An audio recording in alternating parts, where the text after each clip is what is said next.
Hey, Ronnie Dale, four-wheeling in westernaustralia.com. Welcome to the start of a new series. This is all about remote travel and long distance travel trip planning. So not camping somewhere for 7 days, this is like traveling for more than 7 days or going really remote. This first video in particular is going to be all about vehicle preparation. So when you're out there full driving, all the things that you need to consider and look out for. So I'm going to give you advice, tips, and show a few unique things that I do myself in preparation to lead up for a big trip. Now there will be other videos later of how to plan trips, how to pack, what to bring, what not to bring, what to share, all that kind of stuff. More on that at the end of this video. First bit of advice is going to be, do not install any new major modifications or do any big alterations to your four-wheel drive vehicle 2 weeks before a trip. So many times I've seen people do this and something goes wrong. It hasn't been tested properly, it's been rushed because they need to get it done days before. Days before is the worst one actually. Just try not to put anything on your vehicle 2 weeks before you head off. You are going to get into trouble, I guarantee it. Happened to myself. So now for a bit of obvious advice, and that is to service your vehicle, like a major service before your big trip. Now, what people don't think about though, is when to do it. A lot of people book it in a week before, maybe even a couple of days in before, because I left it too late, or they just haven't considered that perhaps maybe you should try and do it 2 weeks before. Because if there's anything major wrong with your vehicle, or a part that needs to be sourced, you may have a unique vehicle even, that allows a bit of time to get it rebooked in, to get that specific part installed on your vehicle or replaced, so you can actually go out bush and not have to worry about it or risk being stuck. Still on servicing here, something you may need to consider as well is to save up some cash, allow that for in your planning for your vehicle preparation. Now I'll talk a bit more about this in a different video. With parts that may be a little bit worn, but your mechanic feels that, it's not worthy of replacing yet, you'll need to remind them you are going on a remote trip. So something that's getting close to being worn out, for example, your brakes, if they're on their last life on your rotors or your brake pads, get them replaced because you are going for a long trip. You need that sorted out. So make sure you actually tell your mechanic that you are going for a long trip, because then they will know what to look out for as well. Spare parts kit. Make sure you have your spare parts kit up to date. Check everything that's in it. Now, if you want to know what to bring or what's recommended to bring as spare parts, there's a video right up there you can check out after. Another thing with the service, say if there was something on your vehicle that is recommended to perhaps be changed a bit later on, but you are on this remote trip, if it's not a big part, perhaps just buy the part so you have it in your spare kit, and then if it should go or fail or wear out or whatever the matter might be, situation, at least you have it and then you can do it yourself. Your toolkit. Make sure you have all the tools that you need, and for a specific video just on those, on tools, up there as well. Your tyres on your vehicle. Make sure that they have at least 65% tread on them. That's my recommendation. I just wouldn't go on a big trip if they were lower than 65% tread. You don't know the conditions you may face out there, and we are talking about off-road remote travel. You want as much grip as you can and as much life as you can out of your tyres. Also, if your tyres are really old, if they're more than 5 years, I'll just replace them. Look, if you have nearly 80% tread on a 5-year-old tyre, yeah, sure, go with that. But if the tyres are really old, I would consider changing them, because it's not going to take much to blow these tyres out once they hit harsh conditions. Still on tyres, work out the PSI you need for highway and for off-road. And there is a video specifically for these two things. In fact, there's 2 videos on this. You can check those out up there. But what you need to do is you need to make sure you're not overinflated, you're not underinflated. And the amount of PSI you're going to need in your tyre is going to differ from your daily driving to a fully loaded vehicle. So here are some simple things you can do yourself, all to do with the engine bay. You can change your own air filter and I recommend bringing a spare one. If you have a K&N filter like I'm running, bring the cleaning kit with it. They don't cost that much, and at least you can clean it while you're out in the bush. Check your battery. You can get a multimeter fairly cheap, and even if you don't know how to use one, just YouTube it, right? You're on YouTube now watching this, so YouTube how to use a multimeter, and then you can check how much power your batteries have. If your batteries are lower than 12 volts, you may have an issue, so you probably want to get your batteries load tested. Go to a battery place, get a load tested, costs nothing. Take whatever the advice they give you with a grain of salt, because they may try and just sell you a battery just for the hell of it. Your washer bottle. Make sure your windows washers are topped up. That's a common thing I see on tag along tours. When people come out with us, they don't fill their washer bottle up, they forget about it.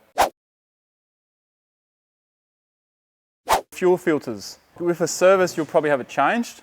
It's something you can do yourself while you're out on the tracks as well. Learn how to do it, learn how to change them. So that's another bit in the preparation. You learn how to do it before you head out. Of course, you have all your fluid levels, all your oil levels. That's something you can do yourself as well. And also check them while you are on your trip as well. I know it's hard to check them every single day, but at least check them every second day, third day, something like that. As long as you just check it every now and then to make sure. Make sure you're on level ground, so don't freak out if all of a sudden it looks like there's too much or not enough oil in it. See how level the vehicle is first. With your fluids, make sure you have the same fluids, the exact same fluids that your mechanic is using for your vehicle. So whatever fluids are in your vehicle, make sure you ask him what they are and get the exact same. If you have a winch installed on your vehicle, make sure it actually works before you head off. That's another thing a lot of people don't think about. They don't check their winch until they need it, and all of a sudden it doesn't work. You may have just come back from a trip where there's been a lot of water crossings, you may have been stuck in a mud puddle or whatever. Make sure you check that winch because it may not be working. Also check your recovery kit bag. Make sure all your straps and everything is already in there, and it's already, it's all clean as well. So make sure nothing's frayed, anything like that, because that's another thing people overlook. They'll do a recovery, you end up with a strap full of mud, they'll just throw it in a bag and then forget about it. Also make sure that your air compressor actually works, especially if it's mounted on the outside of your vehicle, but just check if it's on the inside as well. Mine's mounted on the outside. Make sure it works, because if you are leaving the beach and you're by yourself without an air compressor that works, you're kind of a bit stuffed. I'm sure it's not unique to me, I'm sure some people do this as well. Inox 3, this one here in particular, Inox MX3. Now I'm not associated with these guys, but I love this product here. Before I go on a trip, I wash the vehicle. It also exposes any damage that I may not have seen from the previous trip. I will spray Inox over all the chassis and the toe assembly, as you can see here, even the rims, spray the engine bay area. Because you're out there for a while, right? So all this dust and all this salt and sand and all this kind of stuff that's sitting on your vehicle now actually has a protective barrier until it gets washed off, of course. You can't help that, but at least you've got some form of protection for a little time. The fire extinguisher.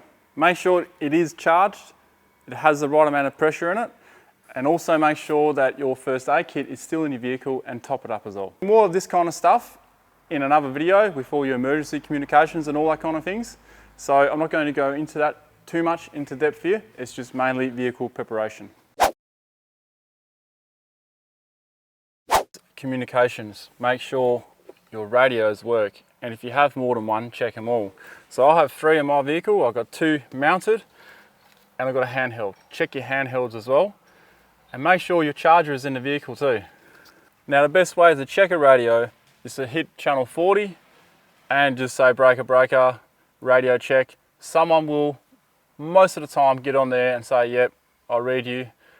Look, if you don't hear anyone and you've charged for quite a while, there may be a problem with it. So I'll go and get it checked out. Vehicle mounted water containers. That's another thing that people overlook. if you have a container on your vehicle, say like a tank, kind of like a fuel tank, but it's a tank of water on your vehicle. Even if you've left water in it or left it dry, there may still be contaminants in it. You want to clean that out with some purification tablets, or don't use it for drinking water, just use it for showers. But I'd always recommend purifying it, because in case you lose the rest of your water, at least you can use your shower water to actually live off. So contaminants can actually ruin your trip.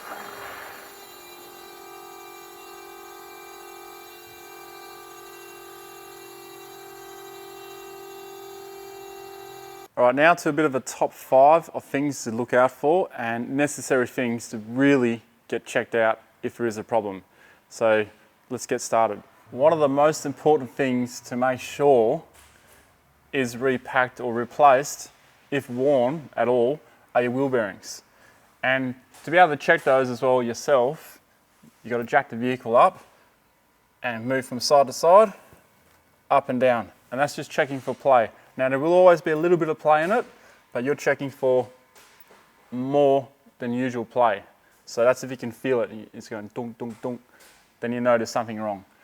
The thing with wheel bearings, if they look worn at all, just get them replaced. Don't bother with repacking them, just ask them to replace them. Wheel bearings don't cost that much.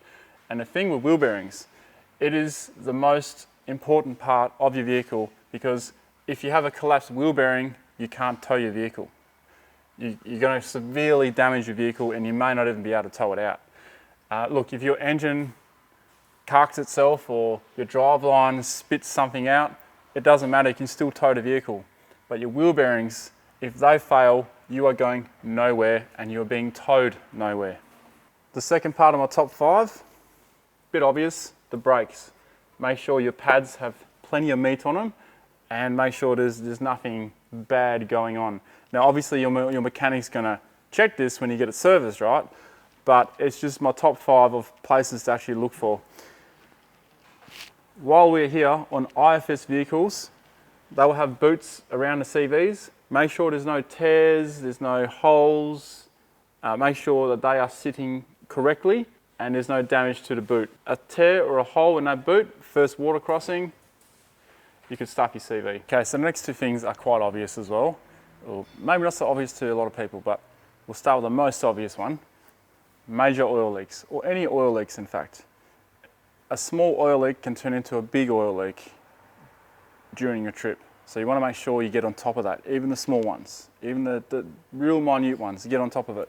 Suspension components, look for wear, abnormal damage, signs of damage.